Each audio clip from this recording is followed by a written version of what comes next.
A very good evening to everybody who's joining us today.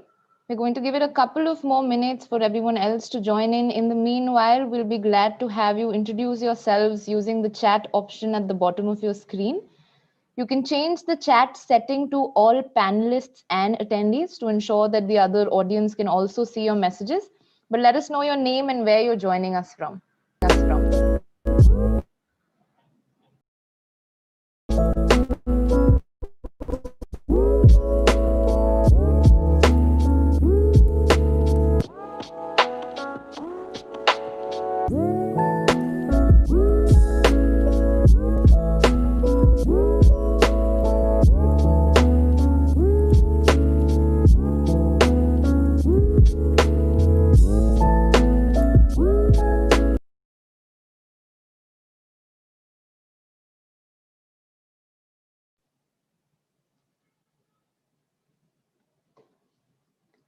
All right, so without further ado, we'll get right into it. Hello, everybody. Good evening once again. We hope you're doing well on behalf of Worldview, and I'm Aparna Rao, and I would like to welcome you to this session, which is a town hall with Andres Borges.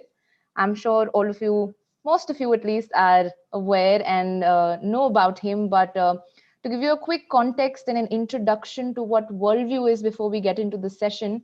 So Worldview is an experiential learning platform that has been championing for transformative leadership for over a decade now, facilitating the transformation of Generation Z into Generation S, which is a generation of solvers. So our mission at Worldview is to develop leaders who will positively influence the society around them. And since our inception in 2009, we have delivered experiences to over 35,000 students from over 500 plus schools across more than 20 countries. And now coming to what this session is a part of, which is the Cities of Tomorrow Challenge. To give you a brief on what this challenge is, in our pursuit to transform Gen Z into Gen S, like I mentioned, we launched this challenge called the Cities of Tomorrow Challenge, which is a future cities based youth entrepreneurship challenge. We believe that to build sustainable cities, we need a greater partnership of the youth and more innovation from the future leaders of our world. So, the Cities of Tomorrow Challenge aims to provide a holistic experience that will allow students to learn and practice various methods that will lead to creating future cities based on the pillars of a smart city. And on this note, we would like to show you a quick video to give you a little more insight into the Cities of Tomorrow Challenge. Into the Cities of Tomorrow Challenge. It is said that the 21st century will be a century of cities. Advances in sustainable development, technology, and innovation are changing the way we live. The people, youth, civil society organizations, everyone has come together and seized the opportunities for growth and change. All so that our cities can be greener, cleaner, safer, and smarter. Did you know? Over 50,000 crores have been allotted for developing India's first 20 smart cities. This will create new jobs, businesses, and so many opportunities for future generations. So if you want to make a change, then we are looking for you. The Cities of Tomorrow Challenge, starting November 2020, bringing India's most innovative young minds together for an immersive and fun experience and making them the champions of change. One platform, one community, one mission to find a sustainable and smart way forward. Build your crew and come show the world how your city can be made future-driven, smart, and sustainable. Each team will begin by choosing one of the 8 pillars of a smart and sustainable city. Spark your ideas and prototype your project in creative and innovative ways. Stage 1 ends with community-wide fun icebreaker and team-building activities, where we will celebrate every great design to find the best of the best. The remaining participants then have the opportunity to get behind and support the leading teams to the very end. The chosen ideas and prototypes will take shape in the second stage of the challenge, where teams will meet their mentors and industry leaders whose expertise and skills will help them pass the next round of eliminations. The Entrepreneurship Summit is the third and final stage of the challenge. Here, teams will develop leadership skills and an entrepreneurial attitude that is crucial for driving project implementation to the very end. Why should you join us? To solve global challenges, to contribute to societal progress, to become a powerful young entrepreneur, to join a fun, lively, electric community of like-minded people, to inspire the next generation of problem solvers, to network with and make personal mentors of global experts, to gain recognition from industry leaders, to live a once-in-a-lifetime experience. The final winning team will receive funding and work closely with industry leaders and mentors to implement their prototypes and ideas into real, working solutions in their own cities. The Earth doesn't need one perfect act of kindness. It needs 7.7 billion imperfect ones. Have you got yours yet?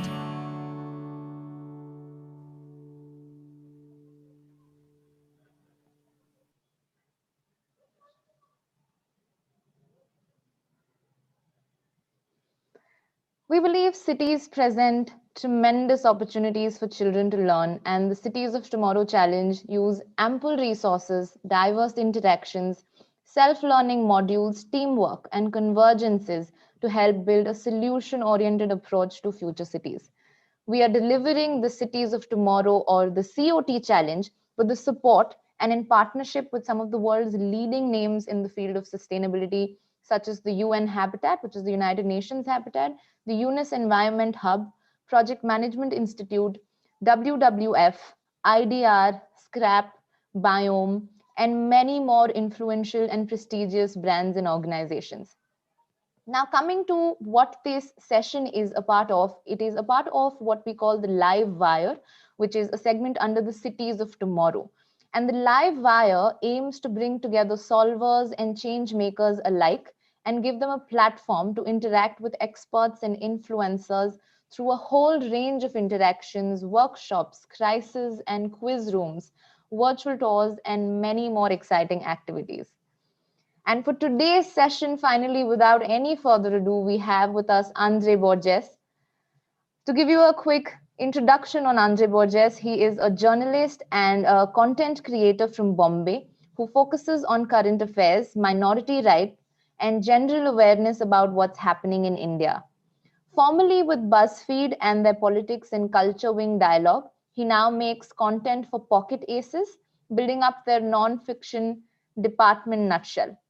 Thank you so much for joining us today, Andre. It is a pleasure to have you with us today. Thanks, Aparna. Thank you. I'm very excited to be here today. Um, So, yeah, yeah, before I just hand it over to Andre and he can take it from there, a couple of guidelines for the session for our audience here. There is a comment section, the chat section that you have already been using. Please feel free to use the chat section, which is right at the bottom of your screen, and interact with everybody else present in the session. There is also a Q&A option at the bottom of your screen. As you're aware, this is a town hall. And while Andre will be speaking in the beginning, we would encourage a lot of interaction from your end. So please feel free to send in your questions and we will be taking them up as and when your questions are coming forth. So on that note, over to you, Andre, and welcome once again. thanks so much, Aparna. Hi, guys. I'm really happy to be here and happy to talk about this subject in general. I think it's really important and it's really awesome that a lot of young people are kind of making waves in terms of spreading awareness about different things and more importantly getting involved in different things. When I was in high school and college, most of what we cared about was, will the samosas get over in the canteen or will we win the next football match? It was never about climate change or political climate of the country or understanding who specifically in your district you're voting for, how the elections work and stuff like that. So I think it's really cool that high school students and college campuses are getting more and more involved in participating in making their voice heard um, at such a young age. So Abhana already kind of explained who I am and what I do and stuff like that for those who are uninitiated. But I would like to talk a little bit about my journey to give you a little bit of context as to why specifically I was called for this panel, and why you know I think some of the things that I say, I emphasize on the some, would be of benefit to a lot of y'all who just kind of want to get more into this space, and kind of want to get more involved in the world that we will eventually live in. So, as she said, I've been a journalist and a content creator for about 8 to 9 years now. Um, and what's important about my journey is I started, not specifically in the digital world, because when I was growing up in the 90s, it was quite a luxury to have a computer. Luckily, I was privileged enough to have a computer from the get-go, but it was never kind of like a field of occupation. It was never something that uh, at that time we believed to be something that would be in every office room, every household, stuff like that. So I started off my journey as a writer, more accurately, with Mumbai Mirror, where I was writing stuff that was for this page called Unwind. For those of you who read the paper still, that the page is not there anymore, but basically it's the city section, which allowed you to get information about culture events or things that happen around the city and stuff. Um, so that's where I started.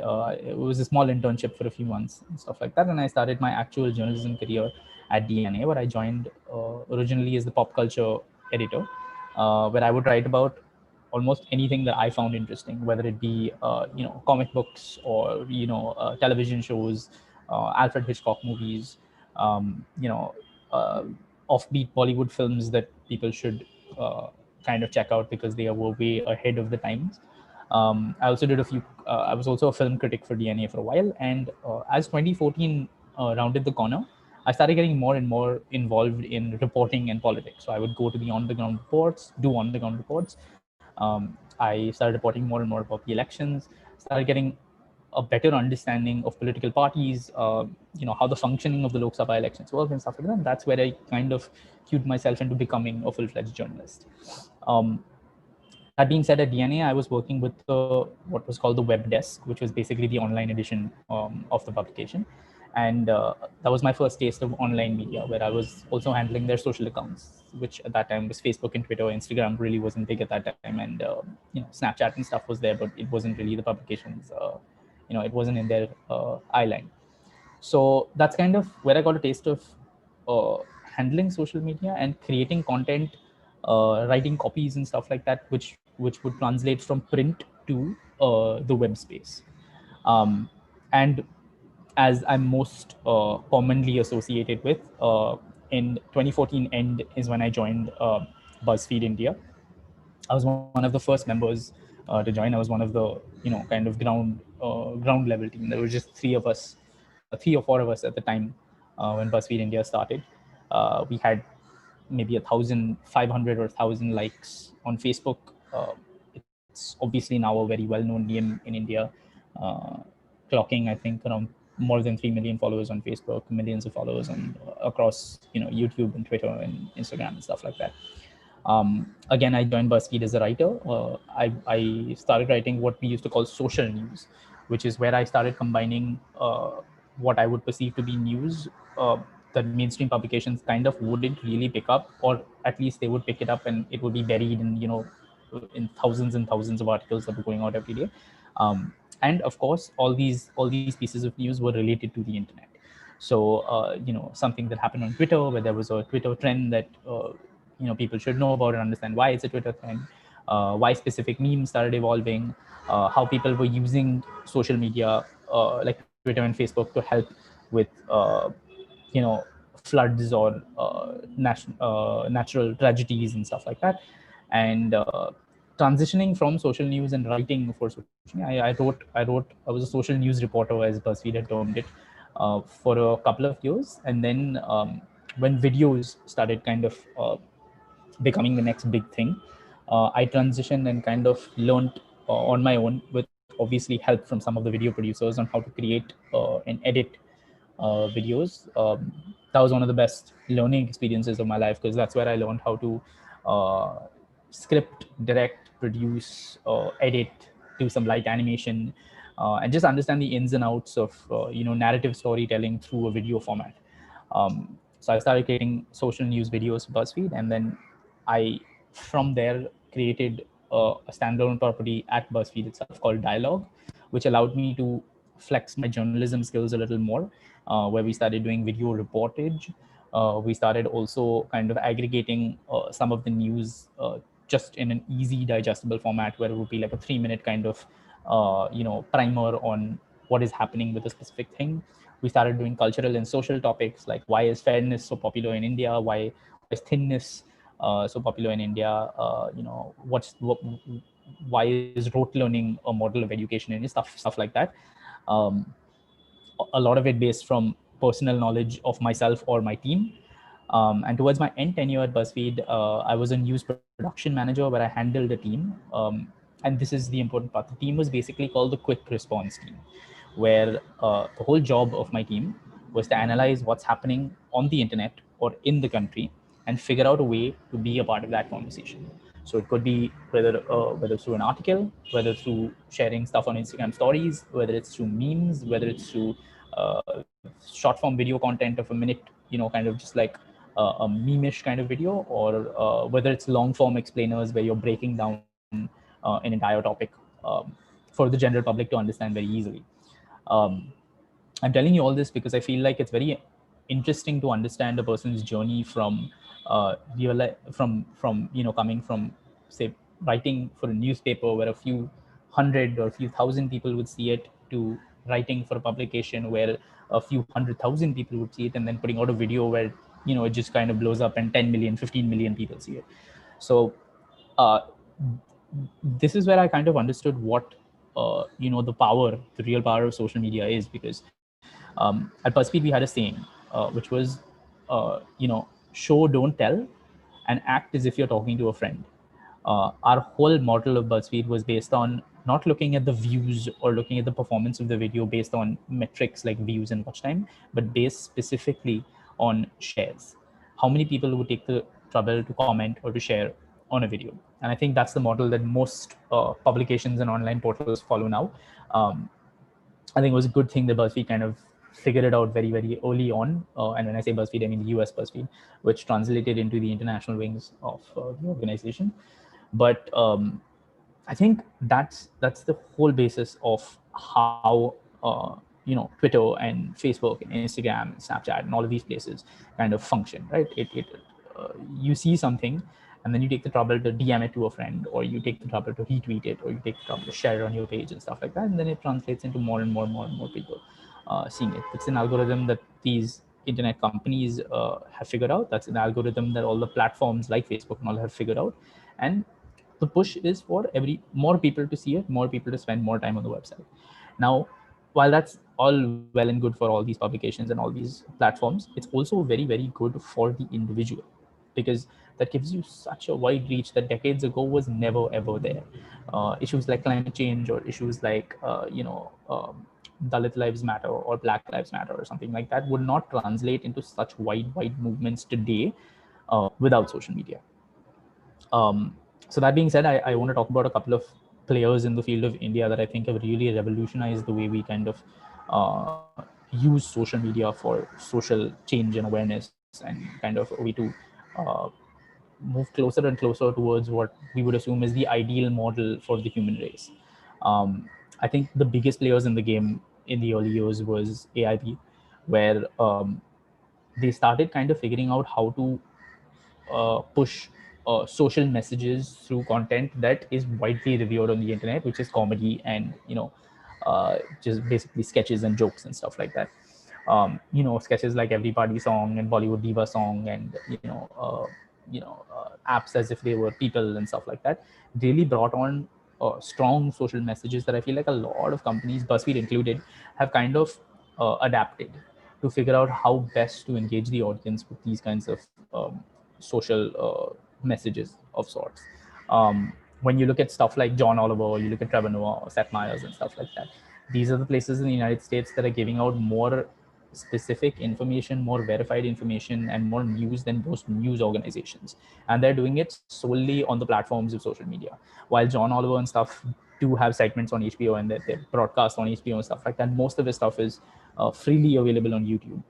And I think I don't. I mean, we don't get like you get HBO and stuff here and there, but you'd never watch a John Oliver segment on HBO, right? I don't think I watch TV much anymore. I have a TV, but I don't have any kind of cable connection because everything is online. So my whole kind of exposure to this kind of storytelling was through YouTube. And that it's such a major platform, right? Like think about, if you think about small things like TikTok or Instagram stories or reels and stuff like that, and you think about creators like Kusha Kapila or Dolly Singh or an ex-colleague of mine, Srishti Dikshit. They use their platforms to bring about such strong social messages through very basic comedy videos, right? They've created all these characters that can genuinely speak to their audiences, which are now racking up millions and millions of views. And it's amazing to think that like one person who just speaks about, say, sustainable living or climate change or the farmer protests or stuff that's crimes against minorities and crimes against marginalized people in, say, UP or something like that, can translate to thousands and thousands of people just by putting up like a reel or putting up like an Instagram story. um, so I think that the the platform that the age we live in right now, with all of these platforms at our fingertips, um, is a cue to how strong and how powerful these social media movements are. Black Lives Matter has been going on for years and years and years, but the momentum it gains uh, you know from the Twitter hashtags or from the Instagram posts and stuff like that is amazing. Like I don't think I've ever been there's never been a time in my life where I've had such widespread understanding and widespread access to this kind of information and awareness. um, I'm sure for most of you out there, since you all are a little younger than I am, you grew up in an age where this kind of information was always accessible and freely available. But this is why I think it's very difficult to kind of uh, educate our parents, because their whole belief system is based on what they see on television news or they read in newspapers, which to me right now in India specifically is not your best platform to access any kind of verified or accurate information. I get way more of my information from independent journalists who are tweeting a thing or putting up an Instagram post than I would ever get from watching Arnab or someone on primetime television. So I think it's very important to be very sort of happy that we live in this time where all of this is at our fingertips, and it's very important to use that information and that power. No time in history has every single voice on the planet been more powerful than it is now. um, and like I said in the start of this discussion, I'm really happy to see so many young people take the stand and take the fight forward, because eventually it's all going to be in the hands of the youth. And it's very refreshing to see colleges like JNU and Jamia and all of these places kind of standing up for what they believe is happening in the country, holding all these protests, holding all these educational seminars. And it's such a strong um, place in history to be, because like history is going to be written in India specifically, but also in the rest of the world, by what happens in the next 10-15 years, right? We're understanding way more about climate change, we're understanding way more about stuff like what's happening now with the pandemic, and all of this information awareness and kind of collective um, broadcasts are going to translate eventually into the next 10-15 years of the human race. And uh, whether we are going to do better or whether we are going to stay stagnant. um, and yeah, I mean that's basically uh, what my journey has been and what my thoughts on how social media has been a vast influencer of change.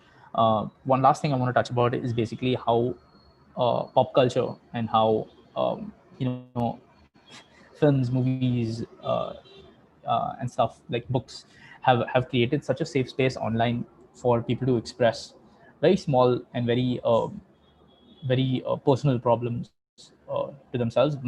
I'll give you kind of an understanding from my personal experience. So I suffer from depression, and very mild anxiety here and there, although the anxiety is not so much lately. um, and one thing that really helped me through this kind of stuff, of course, I go to therapy, and there's been years of unlearning certain conditional things about how to emotionally express myself.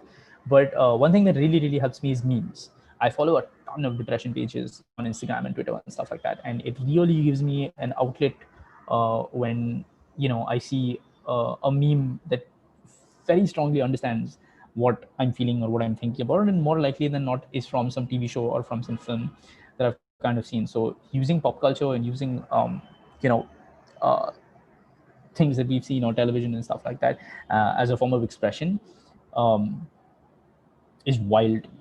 Like I would have never thought this kind of possible. Um, you can see a random scene from that 70 show, you can see a random scene from Friends and stuff like that with no context, with a small headline on top, and it kind of gives you a really good feeling because you feel like, oh, this has 1,500 or 2,000 retweets. 2,000 people probably feel the same way. And it's a very community type feeling. um, so I think that when we talk about popular culture and when we talk about the influence it has in terms of like Bollywood movies showcasing how the society reflects those behaviors and stuff like that, I feel like popular culture often has a very negative undertone to it in terms of uh, you know um, influencing behavior in terms of like violence or gratuity or sexual conduct or whatever it is. But we never really talk about the positive aspects of popular culture in the internet age, which is how it gives people a sense of community, how it gives people a sense of common understanding, how it breaks through various institutional and systemic things that have been there for years and years. um, so if you watch flagship shows that break through the LGBT barrier or break through uh, the racist or patriarchal undertones of most of the shows from the 80s, 90s, and early 2000s, you will see a huge shift on in how people are making stuff, and all of that once it's on screen translates into flagship images and a flagship expressions through memes, through articles, through video content. um, and that's something really beautiful to see, right? Like that's something to where people are going apart above and beyond the creative aspect of looking at a film for its acting or its directing or its kind of cinematography or something like that, but looking at the uh, positive impact that it has towards breaking through movements like all the isms and all the patriarchies and all the systemic functionality that's been there for decades and decades and decades. And while I'm talking mostly about things that have happened in the West, uh, you can see that happening very slowly through through Indian cinema as well. Bollywood is a little slow to pick it up, but if you look at Tamil cinema, if you look at Malayalam cinema and stuff like that, there are small nuggets of progressiveness that burst through. And if you're a part of any of these, fan fiction groups on Facebook or part of these listservs on Twitter and Instagram, you'll see a lot of them being used to give expression to communities or to people with specific, what they would assume to be taboo topics. Um, and it becomes such a strong outlet for them to kind of express themselves. And uh, that's something I feel like we take for granted. We don't talk about that much. But yeah, that's basically what I wanted to talk about.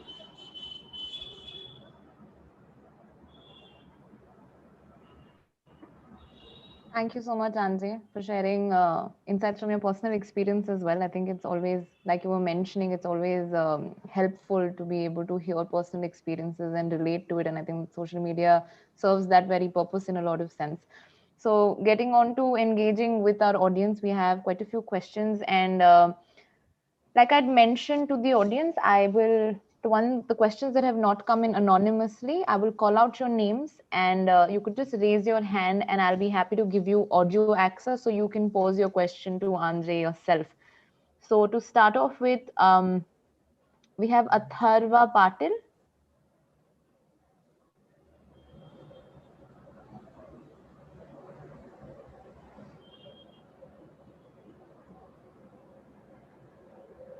Good evening, sir.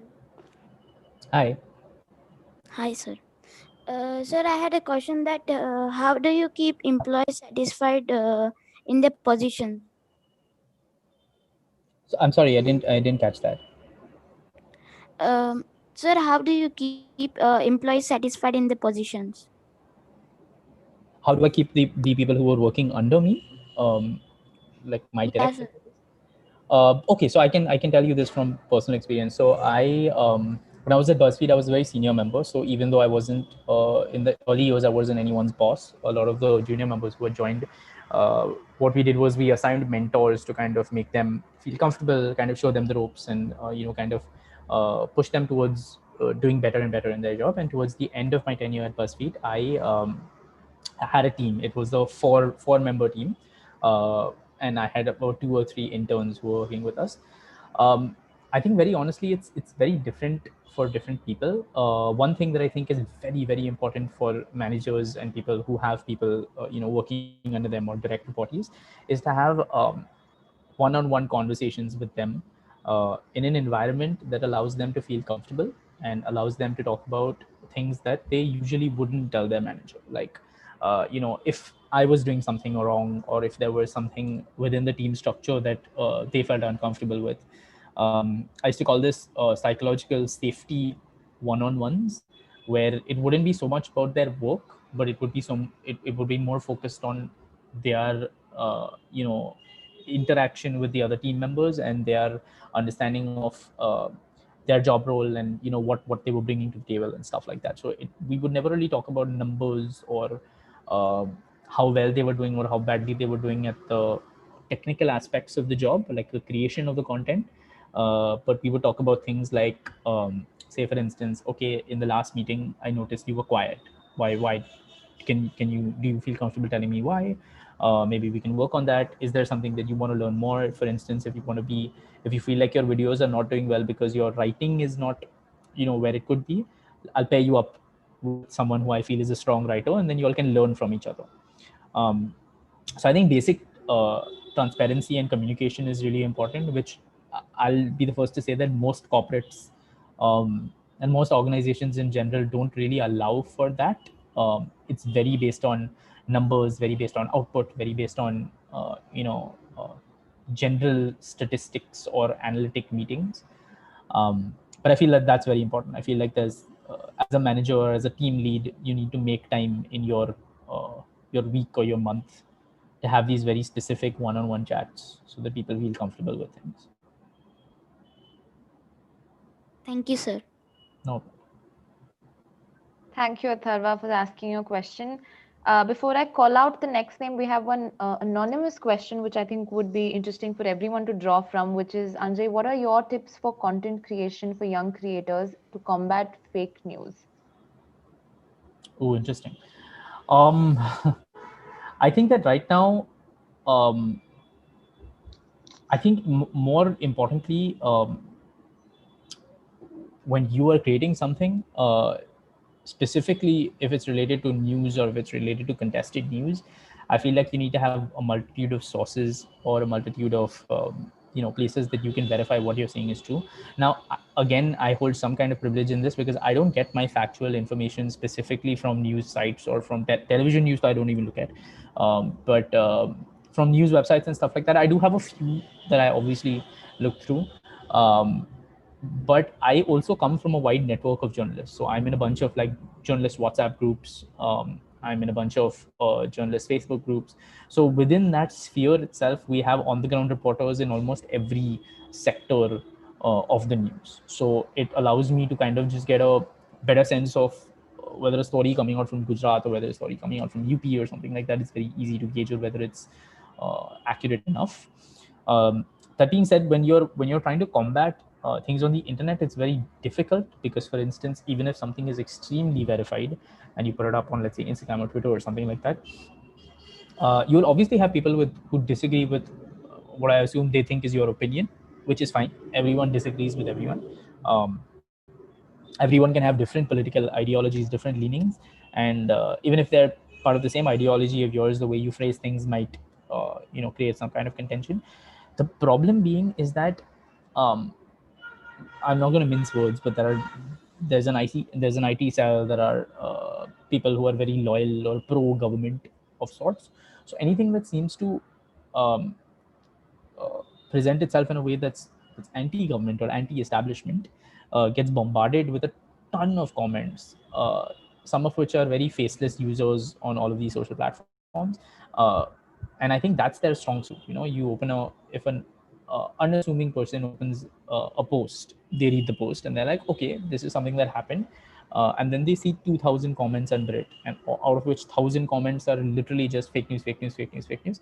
You're not going to really understand whether it's actually fake news or whether it's a way to kind of uh, dull down the news. Um, it's a very tricky question, I would say, because to the best of us, it's very difficult to kind of navigate around. The best advice I can give you is to verify your news from multiple sources, and follow independent journalists on all of these social platforms. I'm assuming everyone's on at least one social platform, if not on all. So following the independent journalists will give you a little bit better of a gauge. I have a list on Twitter where I follow a bunch of independent journalists who are not affiliated with any news organization, who are not affiliated, as far as I can tell, with any kind of uh, particular ideology apart from being pro human rights.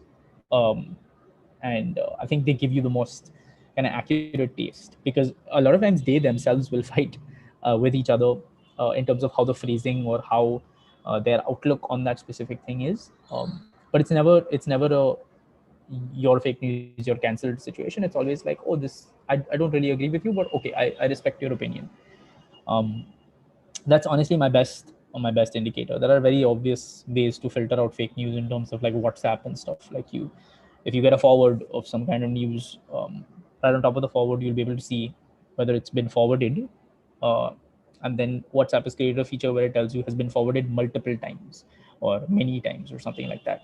If you see something like that, I honestly would Google it, because then there are more chances of that being just a mass kind of blast of fake news. So um, yeah, it's become a little more difficult to understand what is accurate news and not.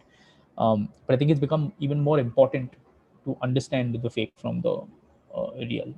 And soon enough, you'll see who's kind of spewing out inaccurate or fake news or misinformation, and you'll be able to kind of weed them out from your daily schedule of reading that kind of stuff. Absolutely. Thank you, Anjay. I think that additional effort from everyone's end is now extremely important to be able to filter out, because a lot of times we just believe what we see. There's Yeah. certain additional steps associated with going about verifying. And I think if everyone can start doing that, that will be the first step to figure out whether what you're receiving is accurate. On that Sorry, note, sorry, I yeah. have one more thing to add. So what you mentioned is really it's accurate, right? Like it's a lot. It's quite difficult, right? Like you have a lot of work in your day job, or you have a lot of school work, or you have a lot of college assignments or whatever it is. My friends who are not, and when I say my friends, I mean my childhood friends or my friends from high school and stuff, who are not in the industry that I'm in, not journalists, not content creators, influencers, anything like that. They themselves find it very difficult to kind of read through news, and they're not on Twitter. They're on Instagram, Facebook, I guess. But what they do is, if they see something in the news and they want more information about it, they'll message me and they'll be like, "Hey, I didn't understand this. Can you let me know?" And then I'll send them a bunch of links, or I'll have a phone call with them or something like that. So this idea of community is very important, I feel. So like I said, I'm part of various communities. That is a specific privilege to me, where I'm part of journalist groups or I'm part of Facebook forums or stuff like that. But it's very important to know who. Look at the friend of yours who's constantly kind of posting accurate news. Look at this thing and just reach out to them and say, okay, can you tell me where can I find verifiable sources? Where can I what can I read that will give you the entire picture, rather than a strong pointed opinion of a specific ideology, stuff like that. um, and you'll kind of figure it out. It's a little hard in the start. The first few times you do it, you'll be confused. You might post something that's wrong, which I would also like to say, sometimes people get it wrong. So it's okay to post something and think it's completely verified, where you've read it from 3-4 places, and then news organizations themselves say, oh, actually we messed up and are bad. um, Accept that the thing that you did was wrong. Accept that, hey, I'm sorry. I think I've done that in the past, where I've jumped the gun and posted something and immediately kind of clarified what it was. And big and massive journalists have done the same thing over and over and over again. Everyone's human. Everyone makes mistakes. So yeah, learning from the mistake is important. Thanks, Andre. We have a question from Anjali Surana. Anjali, would you like to pose your question on audio? You can raise your hand and I'll give you access. Awesome, thank you. Hi, Andre. I'm Anjali. Hi. I really love your tweets. Okay, so my question is, you spoke about how social media has an unparalleled reach, and it's helping movements gain real momentum in a really short period of time. But don't you think this sometimes facilitates people just jumping on the bandwagon? For example, with the whole boys' locker room, there were a lot of people who suddenly were talking about um, the rape culture, posting things on their story, which is great. But I feel like, especially because in social media there are like character limits on Twitter, or you're trying to keep it to the point, it takes away from like further and more in-depth research as well. So how do Yeah. you propose we use social media and truly use its energy and power to create more like permanency in movements, and help create more substantial change that way? Cool. This is a really good question. I think that the answer is already in your question, which is basically that let's take boys' locker room. I'll use two examples: boys' locker room and Black Lives Matter, two massive movements that happened in different countries, but ostensibly had fairly the same result with the continuation of what actually happened at the end of it. So with boys' locker room, I do agree. There are social justice warriors. There are people who kind of posture and tokenize, like they see a trending topic, they put out an opinion about that trending topic, and then they never talk about it again. This is actually a problem that a lot of marginalized communities and minority rights groups have, because it shouldn't take a tragic incident in UP against the marginalized community member for people to talk about that thing and then forget about it till the next tragedy happens, which I am in complete agreement with. I feel like if you are those people who spoke up, giving their own instances, giving their own opinions, giving their own anecdotes, whatever it is, um, I also find the character limit on Twitter to be quite ridiculous, and I hate writing Twitter threads. I feel like no one's going to read a 9 thread, opinion or whatever it is.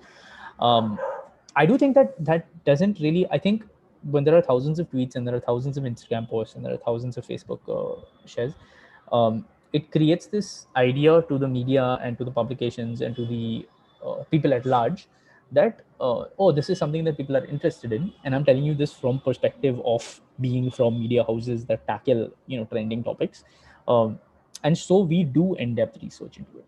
So boys locker room resulted in a bunch of places creating massive video reports, massive write-ups, massive op-eds about the entire thing, and then a lot of places doing deep dives into the entire phenomenon of the boys locker room.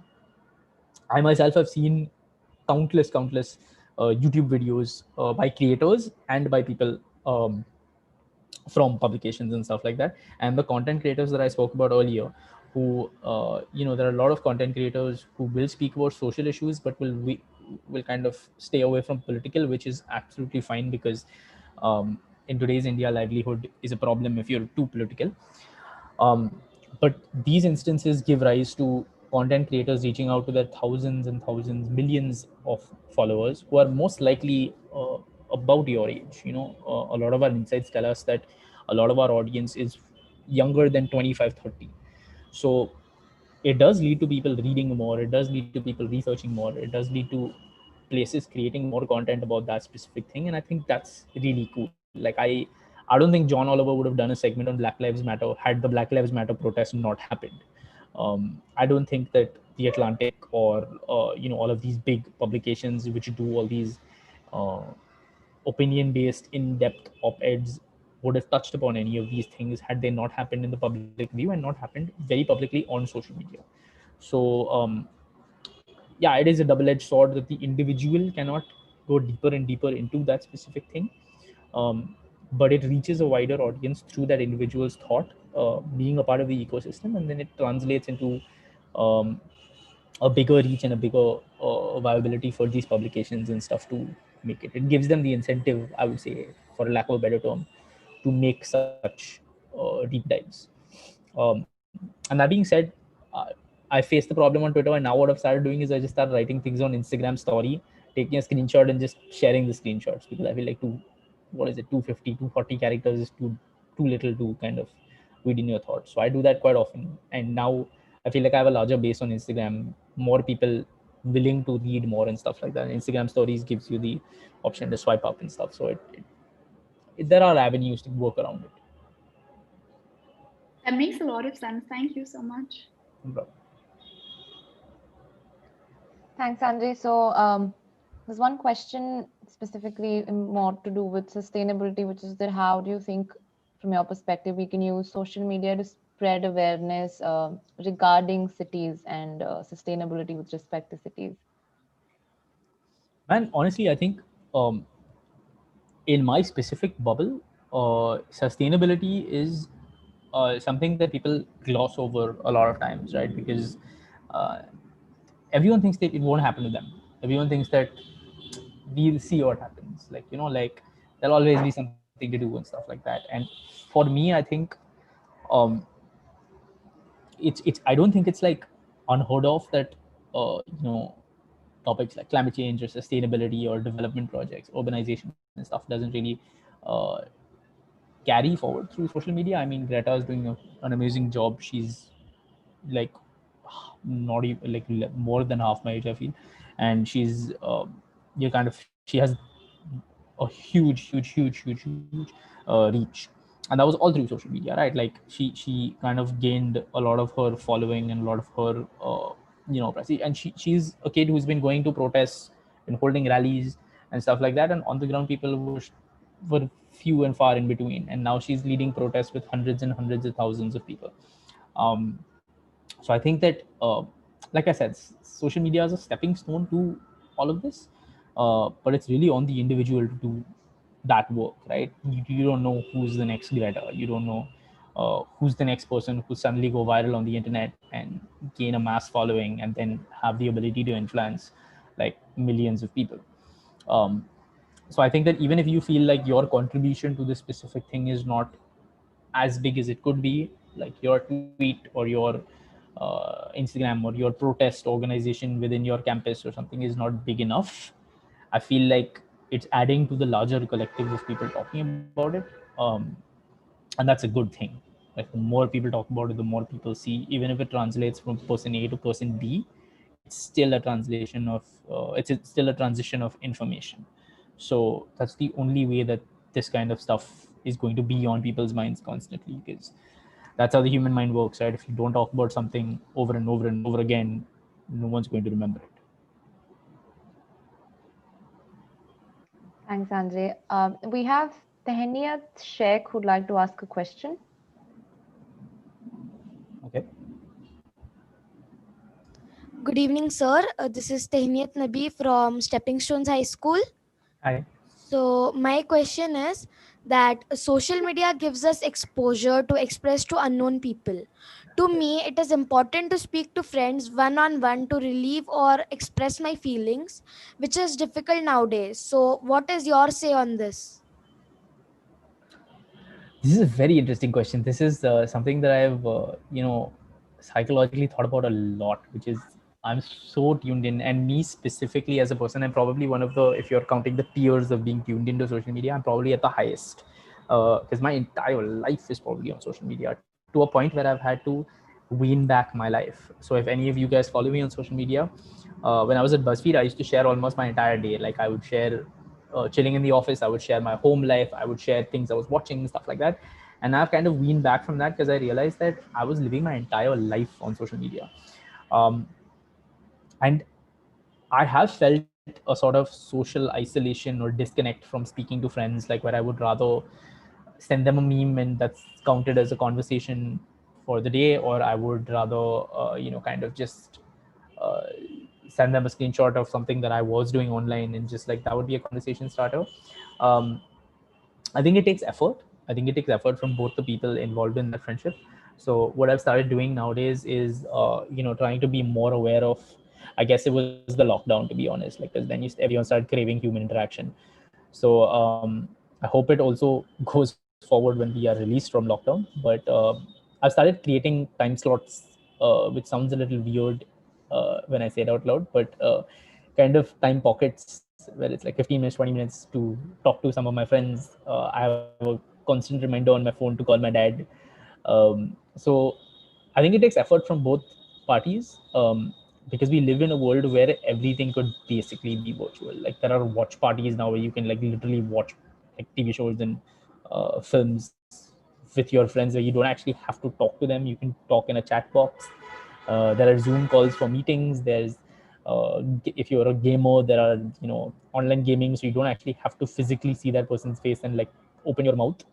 Um, but I think it's important that we do. I feel like we shouldn't lose touch uh, of like human interaction, because then it will be like very very dystopian, I would like to say.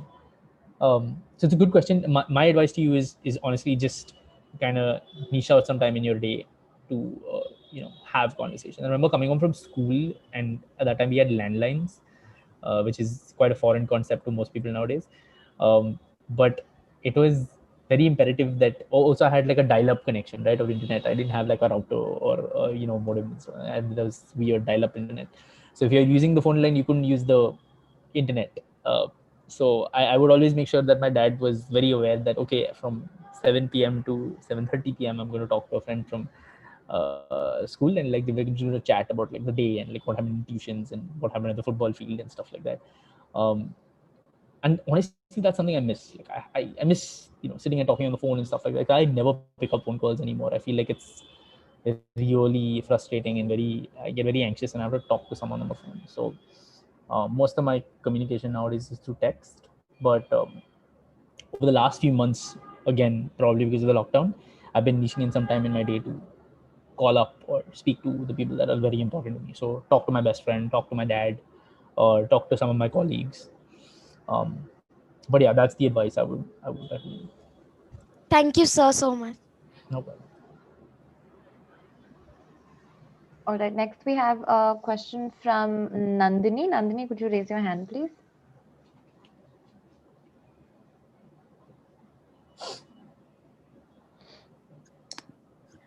Hi, so absolutely loved listening to your insights.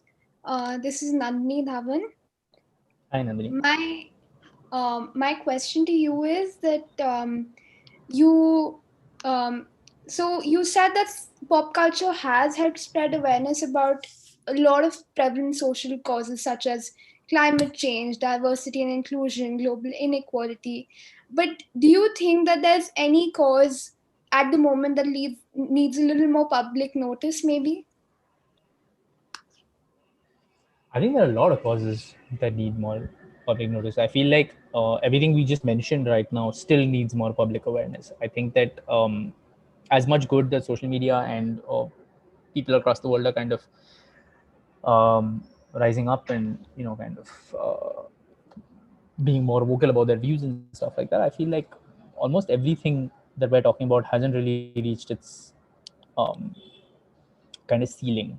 I think women's rights is something that people think, but now women can vote, and now women can do this, and now women can do that, and it's not being able to vote or being able to get a job or something like that. Very basic stuff. Like women are still, you know, considered by many as the secondary gender by a lot of people. I feel like um, inclusivity is something that I specifically would want more discussions and talks about in terms of um, communities. So, say for instance, people understanding trans rights a little more, understanding what a non-binary person is, understanding that sexuality, gender, everything's on a spectrum.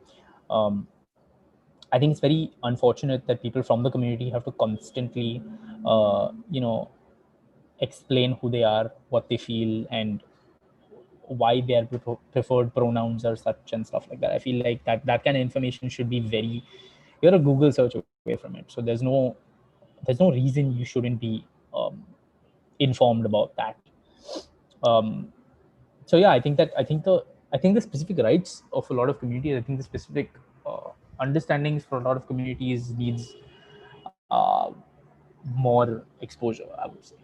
So inclusivity in general needs more exposure, I would say. Okay, yeah, that's very true. So, is there time to ask a follow question on that? I have time. Okay, so have you in any way contributed to a maybe inclusive workplace wherever that you've worked previously?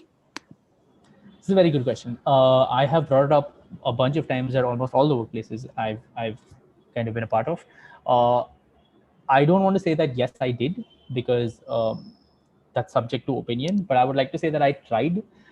In terms of, say, for instance, at Dialogue, I tried to make videos and hire creators who were part of the LGBT community, who were part of the Dalit community. I did an entire series for Dialogue on various sections of issues that Dalit people face, and I got a marginalized a person from the marginalized community to script, sit with me in the ideation phases, be the person on camera for the video, and kind of just basically be a part of the entire process. Same with LGBT issues, and similar with women issues, where a lot of the videos that I did were front and center, women behind the scenes, women on the be in front of the camera, and women writing the entire thing, because I feel like it's very disingenuous for um, someone who is not facing that specific issue to write that specific video, if that makes sense. Like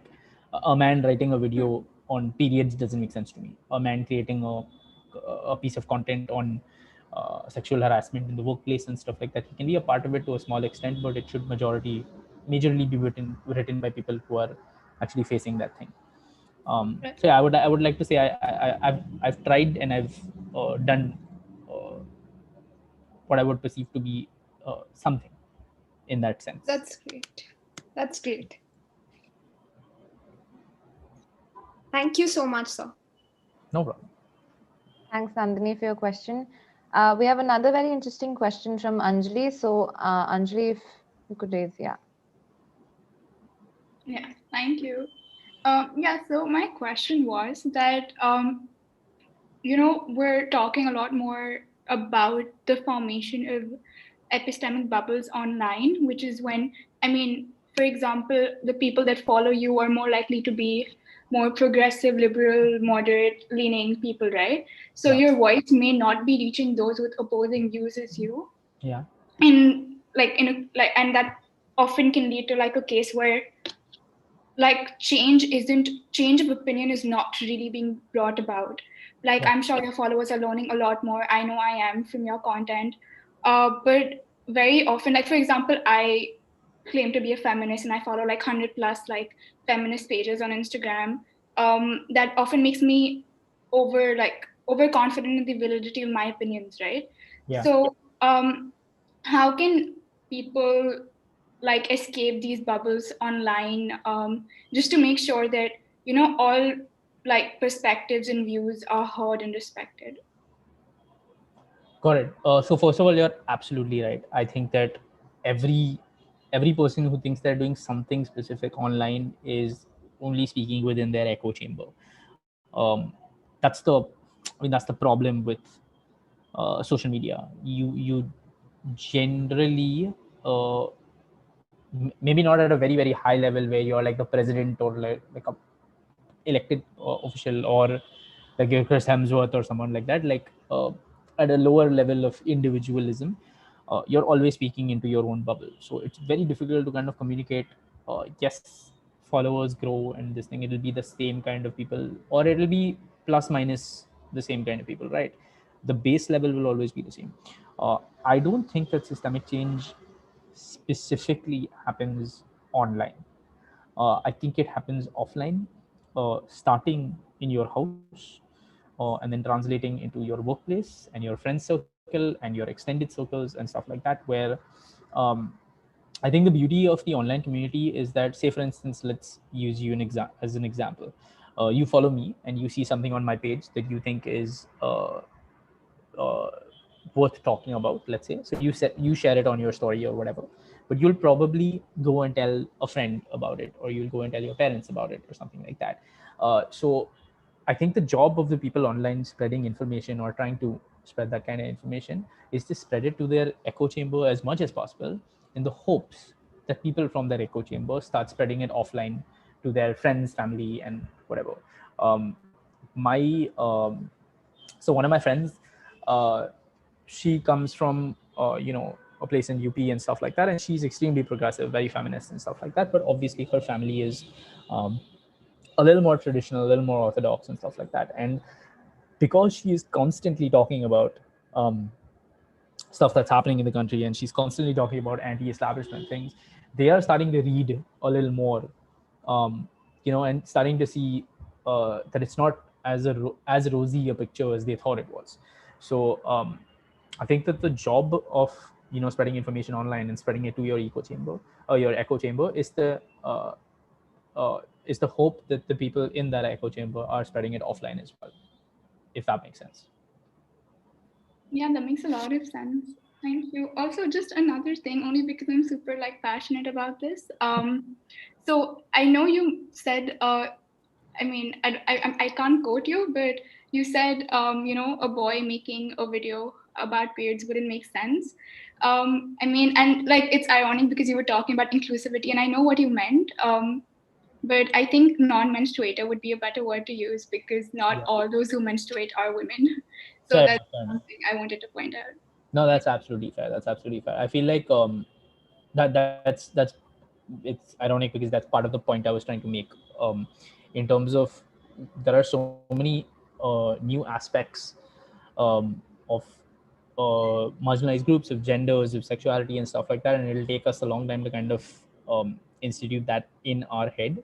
Um, and it's a learning experience. Thank you for correcting me.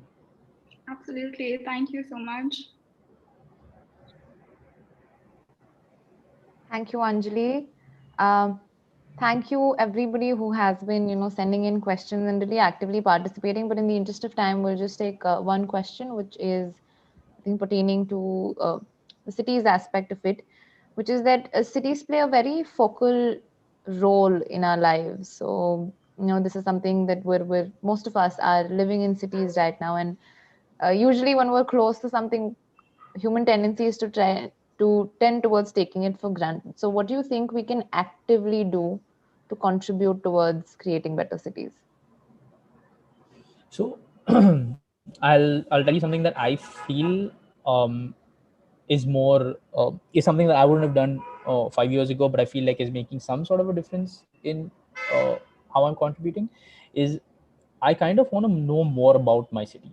So it's not specifically about kind of okay, Bombay array colony happened, or Bombay the VMC is digging up the roads again and stuff like that. But I want to understand more and more about who my elected officials are in my area, in my district, who are the organizations that deal with the roads, deal with infrastructure, deal with sustainability in terms of planting more trees and stuff.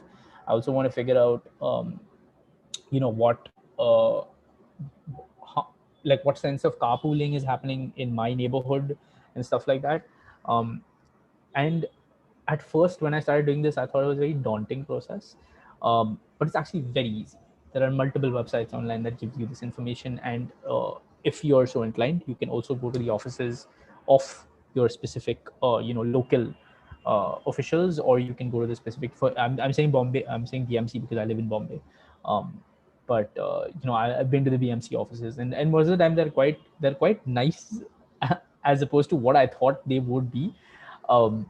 But they're actually, because they don't get people coming in and ask them questions. Like, they only get people shouting at them online, or shouting at them on the streets, or cursing them, uh, you know in tweets or on news articles. So they actually like it when you come and you talk to them, because it gives them a sense of it's not my fault. Like, I'm being told this order, so I'm doing the thing. So I think that's a very small way you can kind of this thing. And like, if obviously, as with most small things, if many people do it, it creates a collective understanding of what that neighborhood, society, district, and then eventual city needs. And then it creates an avenue to at least create some kind of change. I know I've said create like 4 times in that sentence, but you get what I'm saying. Absolutely. Thank you so much, Andre. It was a pleasure having this conversation with you, and I think it was truly a learning experience even for me for all the questions that were coming in. It was a great discussion. So thank you to everyone who joined in and was a very active part of this engagement with Andre. So on that note, in the interest of time, we'll be closing the session, but please do follow us on our social media handles to receive updates about certain exciting elements of the Cities of Tomorrow challenge. And with that, once again, thank you all for joining us today. And of course, a special token of gratitude to Andre. Thank you for joining us. Thank you, Anna. Thank you guys so much. Have a great evening. Bye bye. Bye.